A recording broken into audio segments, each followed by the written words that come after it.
Welcome to Stuck, Time to Improv. I'm Mary Scott with Business Riff, and I want startups to be wildly successful.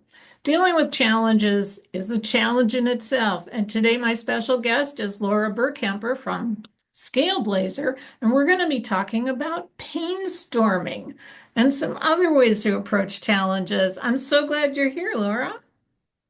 Thanks, Mary. I appreciate being here. So, how did you come up with painstorming as a technique? I build brands and scale companies, and a lot of times what we're really looking for is product market fit, right? Is there, not just a need, but a need that a lot of people have that you can build your product on. So, when we start that process at the beginning, we're really looking at what is the pain that somebody has and what is the solution to that pain.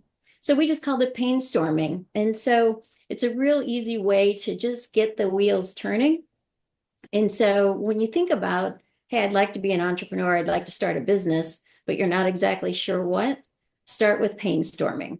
What that will do is allow you to identify a pain in the marketplace. It could be something at home, could be something at the office, just anything when you identify or when somebody says, I wish I had a, keep an ear open for that.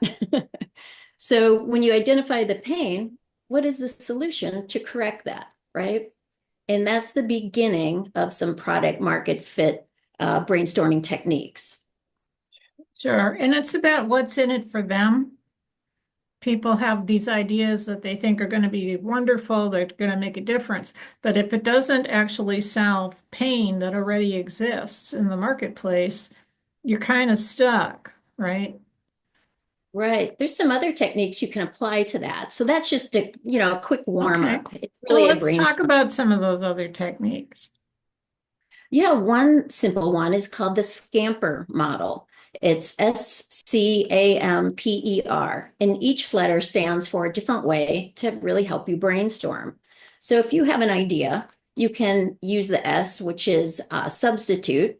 The C is combine. The A is adapt. The M is modify. The P is put to another use. The E is eliminate. And the R is reverse. And so, or rearrange.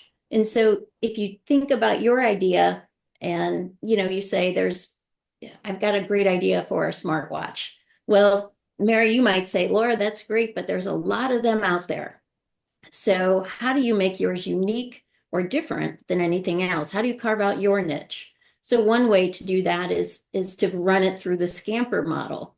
What could you substitute? What could you combine? Maybe you combine a Swiss Army knife with your smartwatch, and it's a great tool when you, I don't know, go hiking or camping. So is there anything else in the marketplace out there? So it's just a new way to differentiate outside of, I'll call it more standard things like a price component. Yeah, it sounds like it really gets all the different angles on how to approach a problem as well.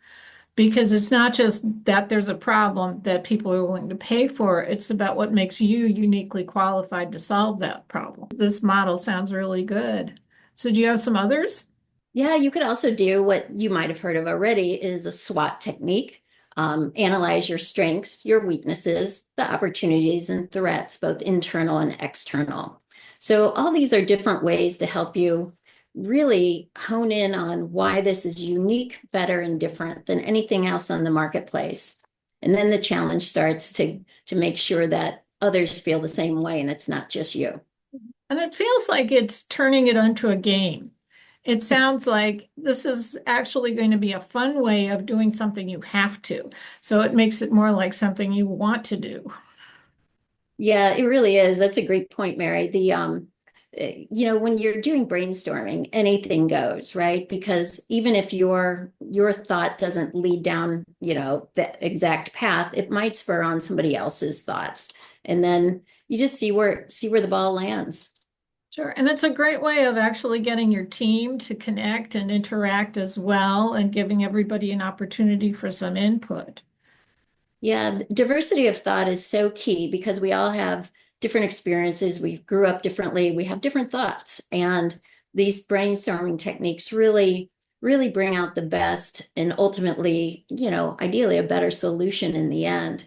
Because when you think about entrepreneurship and bringing a product to market, you definitely want product market fit. Otherwise, what you really have is more of a hobby. If just you and I liked it, Mary, that's great. It helps us. But if you really want to scale and grow your business or your brand, having that product market fit is what I would say is number one to getting it to the success that you're hoping for in the end. Sure. And absolutely. And the vast majority of startups that are successful do it as a team, not as a solo or a double. There's a team there because not everybody has the same set of skills, and you kind of need them all. I couldn't agree more. And if you're a solopreneur, bring in a team. Bring in some friends, some families, some professors, whoever's in the marketplace that you can get that might be a subject matter expert in your field, might be completely outside and bring some of that, I'll call it that SCAMPER model to it. Having a strong network is certainly key to building your success because you're cognizant of your time, your money, your resources, especially at the early stages. To get your product from point A to point B. Well, thank you so much. These have been some really good, very practical techniques that people can apply easily. It's real clear how to do it. Thank you, Laura Burkemper from ScaleBlazer. And I'm Mary Scott with Business Riff. I want startups to be wildly successful. And one of the best things you can do to accomplish that is book a call with me at businessriff.com and join us again next time for Stuck, Time to Improv.